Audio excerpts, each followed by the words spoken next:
Hey guys, it's Mike from Wicked Woods. So we're back at the sawmill today. We have one of my favorite species. It's Bastogne Walnut. We do have them in Oregon. We probably get 20 to 30 black walnut trees or logs for every one Bastogne we get. So one of my favorite. Tends to be a little harder. Generally has a little more curl. So we're right under 7 feet. Let's see. About 68 inches wide at that point, and about 58 at that point. So something like this, you know, when it becomes, we will live edge slab a lot of this, but when it becomes a live edge slab, we generally don't want things hanging out this far. You know, we might end up edging the end square, what have you. So we'll trim this off. We can take the guides off to get a little wider, but even if we take the guides off in the sawmill, we're still not going to hit this. So we'll edge off just the flare on the bottom, and we'll edge off just the extra bits up top, and yep, we'll see what it looks like.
Okay, so we got all 4 sides trimmed out on this Bastogne. So I think our plan for it at this point is, you know, there's some checking. We've had this in the yard for a little bit, and it was down for a while before we got it, but we're going to start peeling off the top, and I think at this point we're going to try to live edge slab the whole log, and we'll probably run it in 10/4 or 2.5 inch thick slabs. So yeah, we'll start peeling some off the top, and we'll see what's inside of it.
Okay, so we took the first heel cut and the first, I guess, full thickness slab off of this. And you can really see, get my shadow out of the way, you can really see all the curl down to butt end. And I hope as we work through the log, it really translates. So yeah, what we're going to do at this point, now that we have something nice and flat, we're going to head and grab the Takeuchi. We'll flip the log, get a good reference, and make sure we're centered so we clear. And we'll keep milling.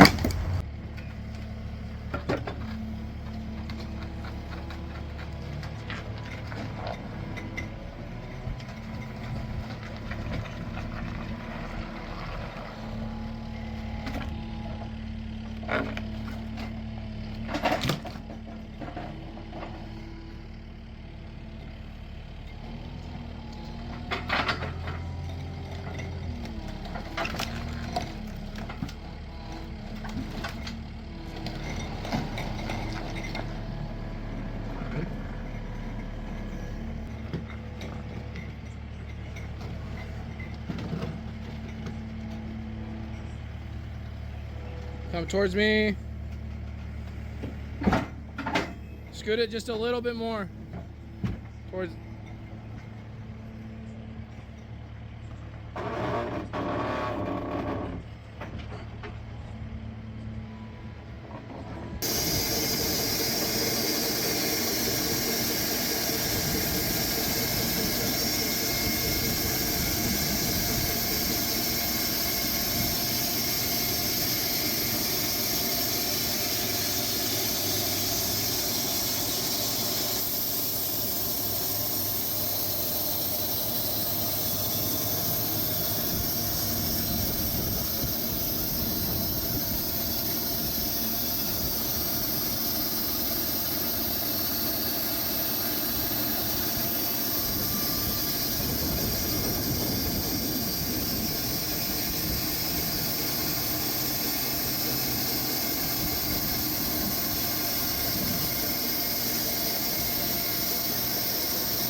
Okay, so we're several slabs in now. We're not near the center of it yet, but you can see a lot of figure. Once these are kiln dried and flattened, you'll really see the figure in this Bastogne. But we do have a bunch of good curl.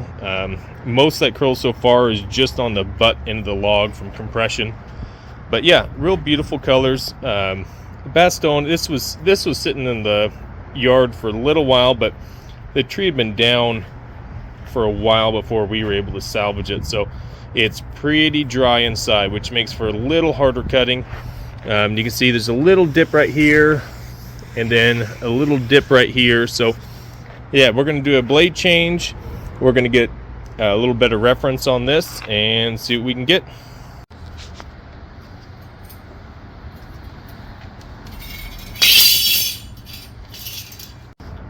Okay, so I didn't quite like how the live edge slabs are coming out, so we're going to turn this into dimensional, and we're still about 22 inches wide. So we really precariously, I mean really safely, have this upright. So we're going to get a good flat reference on the top and flip it over so we can mill a little safer. But yeah, we'll see what's inside.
Okay, so we did decide to make this dimensional lumber, so it works out pretty well. Let's see if I can hook my tape.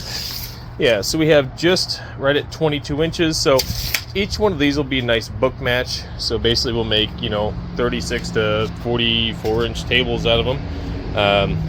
Yeah, with Bastogne, you really hope for a bunch of curl. It really didn't happen. There's just compression curl in the bottom. But, I'm hoping once this is kiln dried and flattened, the colors will come through. So, yeah, like I said, 22 inches wide, and we have 8 more to go in here. So, and we have a whole slew of them over there. So, yep, we'll keep milling and see what they look like.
Okay, here's one of our book matches. So each one's 22 inches, so you're about 44 total on this. But yeah, as we're getting into this Bastogne, hitting more of the center heartwood, it's just beautiful stuff. So we'll get these stickered and get the next row up here.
Okay, we're wrapped up milling for the day. We're just gonna sticker and stack.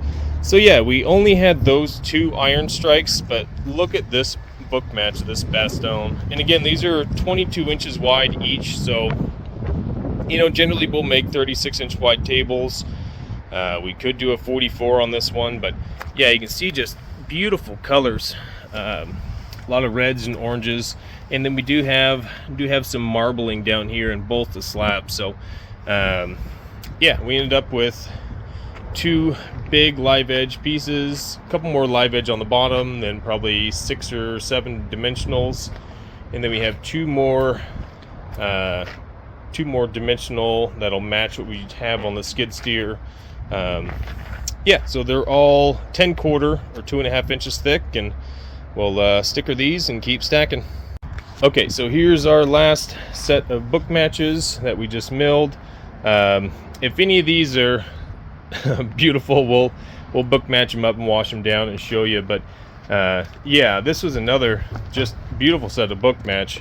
They're lighter in the center. You know, we definitely have some sapwood in here, but both of these had you know, a limb that either went down that way or out that way, and you can see just how much figure is in those. So we do have a little minor curl in here, but most of what we're looking for is this marbling pattern, and it's stunning on these. And they're not dry yet, so when they have a chance to hit some oxygen, they'll darken up and dry out, and these are all going to make amazing tables. All right, guys, so this is the Bastogne log that we had. We're all wrapped up. So yeah, we end up getting 6 really nice book match sets, all in that 10/4 or 2.5 inch thickness. And then basically we got a bunch of live edge stuff from that. So again, you know, I think we would have had a little more color if it was a little fresher log. This one certainly did have some color fade in there, but yeah, that's it. So hope you guys enjoyed the video, and yeah, hopefully we'll get back milling tomorrow. So thanks, guys.